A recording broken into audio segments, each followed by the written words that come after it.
Beginner bikes, man, they used to be stuff like the Ninja 250 from back in the day.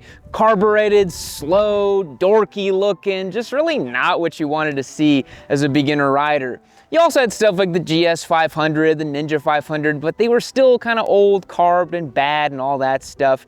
But in the 2010s, something started happening. We started seeing a bit of an explosion in the beginner bike category. If you can believe it, the Ninja 250 ran largely unchanged for about 20 years, from the late 80s all the way until 2008, when it received a minor facelift in terms of its plastics and getting fuel injection as well. But it was that old carbed bike for a long, long time. Honda then pushed the envelope a little bit with the CBR 300R. It was a 286cc single, bumping up the displacement on the 250. Well, Kawasaki was gonna have none of that, so they launched the Ninja 300, again, upping that ante a little bit. Yamaha said, well, I kind of want to join the party too, and they launched the Yamaha R3, which was actually the bike I first started riding on back in 2015, over 8 years ago. Now, that bike featured a 321cc parallel twin, always bumping up the ante a little bit, and then KTM said, I want to join the party, and they launched the RC390, the first generation of this bike you see before me.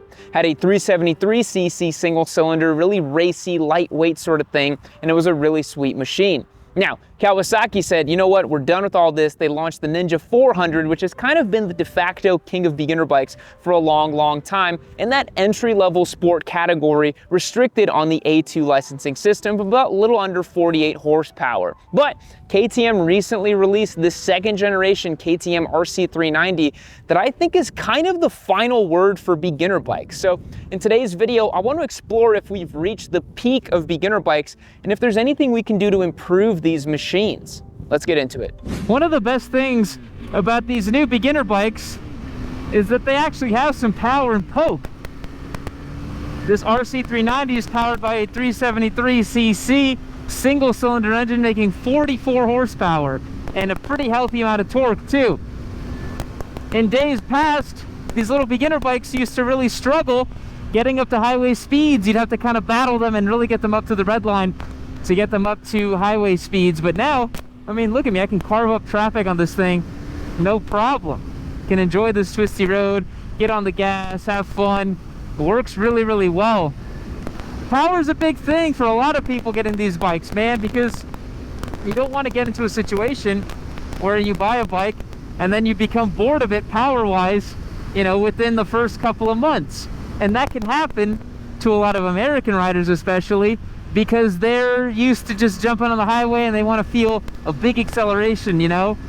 There's certain riders in certain areas like California or maybe parts of the East Coast where they won't feel that as much because they actually have twists and turns. But for a big part of the country, man, there's just not really many twisties. So people feel like they need to go get a leader bike. They need to go get something really fast.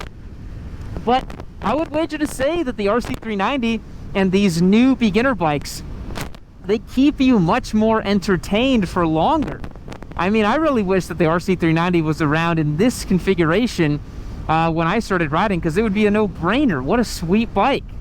I really, really, really dig the power on this thing, and I think that a lot of people do too. So in terms of beginner bikes becoming better and better, this is staying within the A2 licensing. It's 44 horsepower, and that's pretty cool as well. Not as big of a concern here in America, but you know, until those regulations change, most beginner bikes are probably going to fall within those parameters. I guarantee you that if the EU were to change the A2 licensing system to a maximum of 52 horsepower, you would see an R4, you would see a Ninja 450, you would see a lot of bikes that you wouldn't see nowadays for sure. So power is definitely a big consideration on these little bikes for sure. Let's talk about handling on the RC390. That is definitely one of this bike's major strengths. Check out this frame. This is a trellis frame with the engine as a stressed member dangling from the bottom with a removable subframe as well. To me, that's pretty superbike-esque stuff, all wrapped up in a tiny pocket-sized package that makes sense for beginners. If you look at the fork as well, you might notice a little something at the top. That's because it has adjustable clickers. You can actually dial in the rebound and compression on the front end of this motorcycle to make the front end feel a little bit more dialed in. Now, are they top shelf Öhlins? Are you gonna be really going out there on track and getting those clickers finely tuned? Probably not, but the fact that you have some adjustability is pretty cool in this beginner bike package, because in days past, you had to just deal with the slop that was given to you in the form of the Ninja 250. This is much more advanced than the old stuff that we used to get.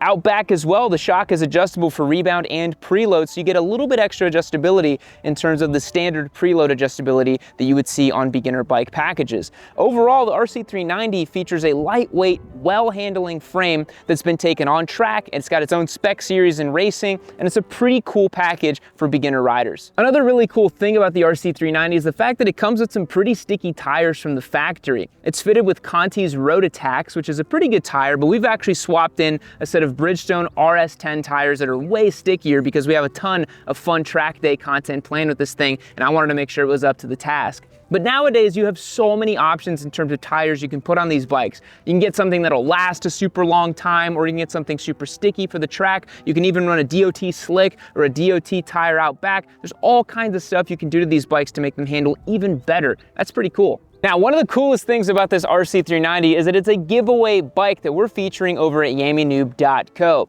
Hit the link down below, and every dollar you spend is an entry to win our fantastic giveaway motorcycles. We've got this RC390 right now, an Aprilia 206/60 factory, a mint 2008 Yamaha R6, and a brand new expert bike that's coming very, very soon that you are not going to want to miss. So head over to yammynoob.co, go ahead and shop and become a member, rack up your entries and get entered to win this thing. But let's talk about price and competitors next and see if we are really reaching peak beginner bike. Now, brand new, a KTM RC390 is gonna set you back about $5,799. And you might say, oh, Yam, that is way too expensive. My old Ninja 250 back in 2008 was $3,800 bucks, but inflation is a tricky devil. And in 2023 dollars, that equates to about 5,300 bucks. So for about $500 more in terms of real dollars, you're getting a bike with a bigger engine, more horsepower, better handling, better everything, all for just a little bit of extra money. And that's the progress that we've made in the last 15 or so years in the beginner category. We've seen things trickle down from the bigger bikes and make their way onto these bikes,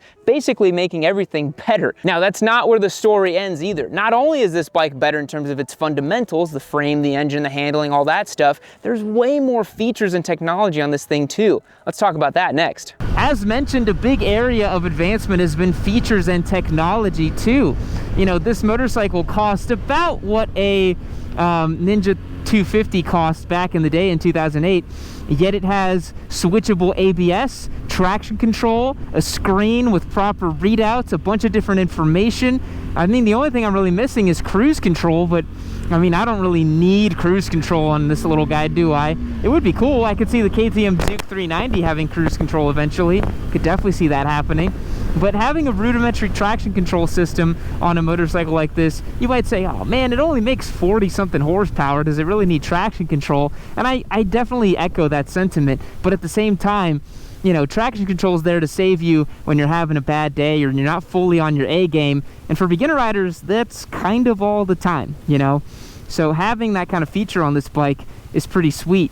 You know, the fact that you can option in a quick shifter up and down on this thing, really cool as well. I would not be surprised if in the next couple of years that becomes a standard feature that you see on beginner bikes. You know, even something like ABS is a nice feature to have on these bikes, where you didn't used to see that back in the day. They weren't standard with ABS. And some beginner bikes still, you got to pay a little extra for ABS, but it's a technology that is 100% worth it in my opinion. Woo! Well, folks, where do we really go from here? How do we improve upon this formula?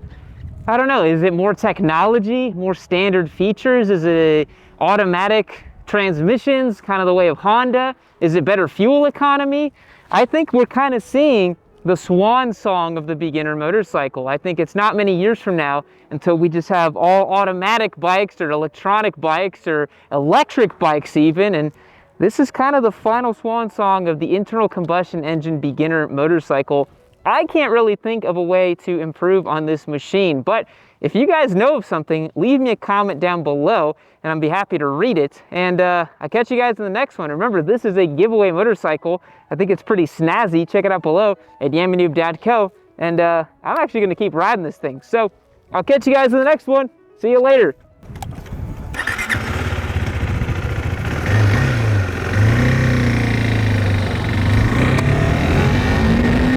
Man, this right here, that's the coolest thing I've ever seen. I didn't want to admit it, but it's the coolest thing ever. I mean, can you guys think of anything cooler than this thing right here?